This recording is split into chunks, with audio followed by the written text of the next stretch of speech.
Yu Hua once said, if you want to be restless for a day, invite guests. If you want to be restless for a year, build a house. If you want to be restless for a lifetime, get married and have children. He believes that marriage is not easy, and whether one marries for money or love, one needs to face various tests in life. 30 years ago, as a middle-aged man, he wrote his understanding of marriage and love in short stories as an experienced person. Those classic stories have been compiled and published as a short story collection titled The Victory of Women. In this book, Yu Hua reveals the vulgar side of life with a sharp pen and exposes the piercing truths of marriage. In the homonymous short story, The Victory of Women, the protagonist Lin Hong's endless dedication to marriage is torn apart by a mysterious key, revealing her husband's cold and indifferent betrayal and the true face of the hardships Lin Hong experiences ring the alarm for all women. Marriage is only a part of life, and the true happiness of women often comes from outside marriage. A woman who is too humble in marriage cannot live a good life.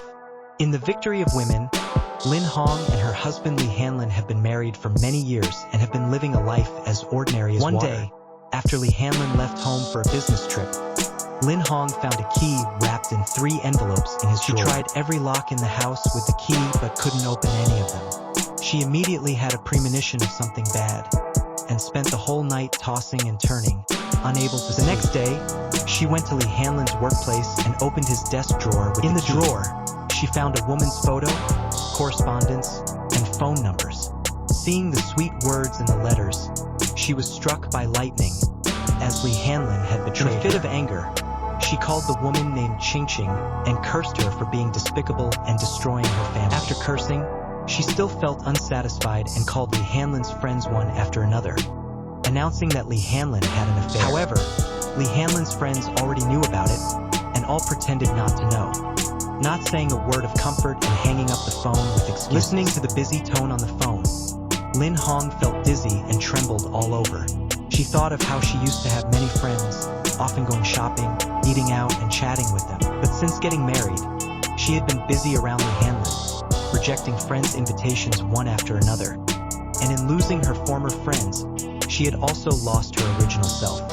The carefree woman of the past was now always thinking about Li Hanlin, thinking about what to cook for him, what clothes to prepare for him. To win Li Hanlin's favor, she did everything big and small according to his wishes, and always bowed her head first when they fought. But who would have thought that her devoted efforts were met with betrayal and infidelity? She could only sigh with tears. Since getting married to him, I forgot that I had myself. Only him, in my heart, there was only him, but he did such things outside.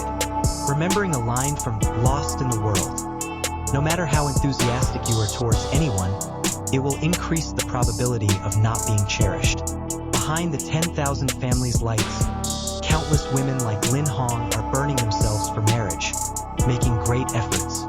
For them, life is to marry a man, to wash his clothes, cook for him, have children with him, do housework, and treat him as their whole world. However, when one loves to the point of losing oneself, they will be farther and farther from true happiness. The more concerned you are about him, the more he thinks it stand to reason. The more carefully you watch his expression, the more he will ignore you.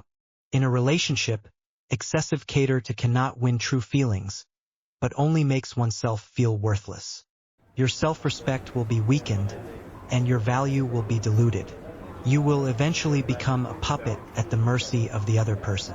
Constantly lowering oneself will eventually be engulfed by an unhappy marriage. The book says that after Lin Hong had a good cry, she suddenly remembered her friend Shen Ning's contact information. She immediately called and cried out to Shen Ning about her plight.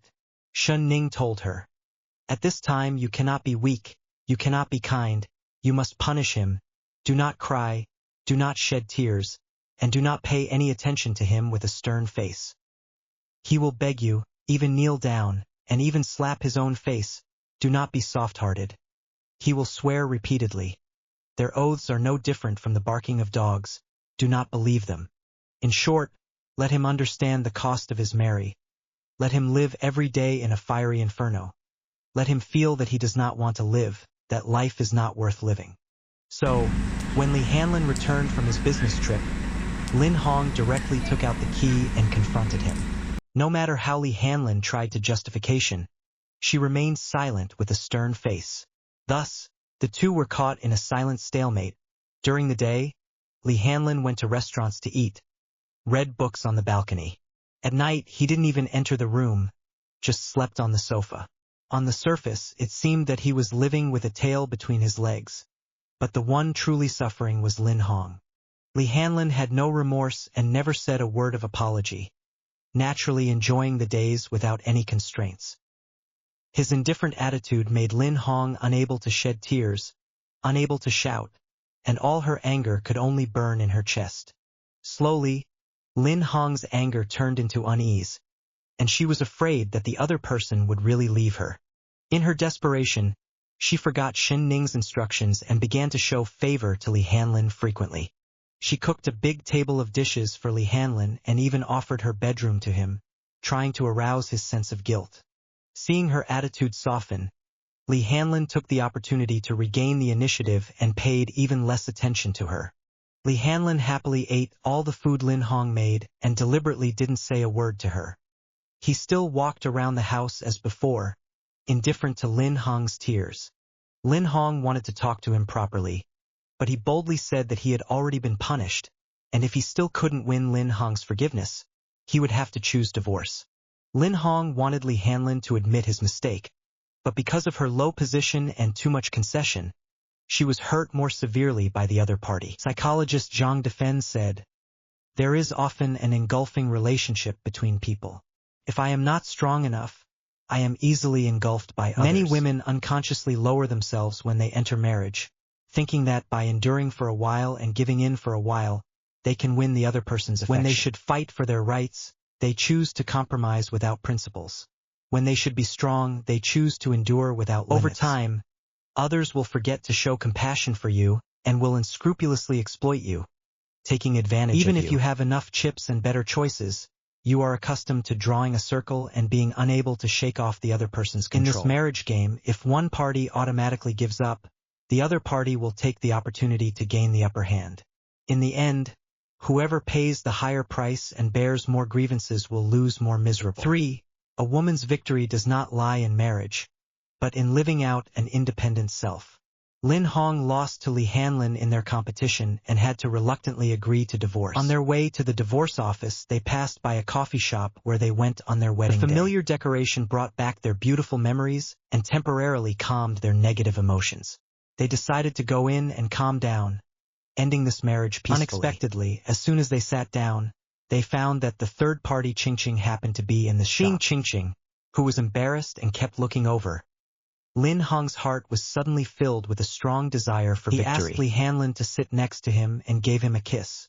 Li Hanlin looked at Qingqing, then at Lin Hong, and after some hesitation, he chose to comply. However, Lin Hong kissed more fiercely, entwining with Li Hanlin in a passionate embrace. Facing the two's passionate kiss regardless of the situation, Qingqing couldn't sit still and awkwardly got up to leave. As Qingqing's figure flashed past, Lin Hong's eyes showed a sense of triumph without fighting. She was satisfied and stopped, smiling at Li Hanlin and saying, "Let's go home." The story ends here. Lin Hong achieves the victory depicted by She loses herself, tolerates betrayal, takes back her unfaithful husband from another woman, and maintains a marriage that is in appearance harmonious but in essence separated. In this book, as for the victory of women, it is not only this. In another story, Tomorrow She Will Come Out, the protagonist's niece, Miang, is a slightly famous writer. At a young age, she gained the appreciation of the publisher Sun Chong with her excellent Sun Chong helped her publish many works and gradually fell in love with her during their interaction. After getting married and loving each other, the younger and less experienced Miang always maintained a dominant position. She is talented, and her published works caused a sensation, quickly making a name for herself in the literary world. She is financially independent, does not rely on others for anything, and can even support her elder relatives. Therefore, Sun Chong loves her, respects her even more, takes care of all the trivial matters of her life, follows her to various countries to attend events, and helps her uncle fulfill his wish to publish a book. Miang does not deliberately please anyone, nor does she accommodate anyone. She is simply being herself that she likes. However, in the end, she achieves victory in her marriage and becomes a winner in life. A woman's life is filled with various victories and identities. A woman can become a wife, mother, daughter, and so on. But the most important thing is to become herself. If you always put your partner and children first, trying to sacrifice your sense of self to win them over, you are often left with disappointment. There is a saying on the internet that the best state for a woman is to always understand, regardless of whether your marriage is happy or unhappy, and regardless of whether your partner is loyal or not, that marriage is not the whole of life. Outside of marriage, take care of your own clothing, food, housing, and transportation, and pay close attention to yourself in the smallest details. Master a skill with your own hands to win dignity and respect. Cultivate hobbies to enrich your soul with spiritual satisfaction. Love yourself first, and then love those around you. Do yourself first, and then play the roles of wife and mother. When you spend more time on yourself, whether or not you have the protection of marriage, you can cross through storms and reach happiness. In the book, The Victory of Women, Yu Hua exposes a piercing truth. Women regard love as the whole of life, but for men, love is just a trivial interlude in life and not that important. Marriage and love are not the most secure haven for a woman. People change, feelings fade, and partners may leave. Any so-called safe haven is only temporary. It is better to rely on yourself forever rather than to compromise yourself, cater to others, and exchange for a false sense of security. Not to be weak, dependent, or blindfolded, but to be independent from the inside out, is the endless confidence you will enjoy for a life. Break out of the limitations of marriage. Focus on your own growth. Live for yourself, and you will win the truth. There is a saying on the internet that the best state for a woman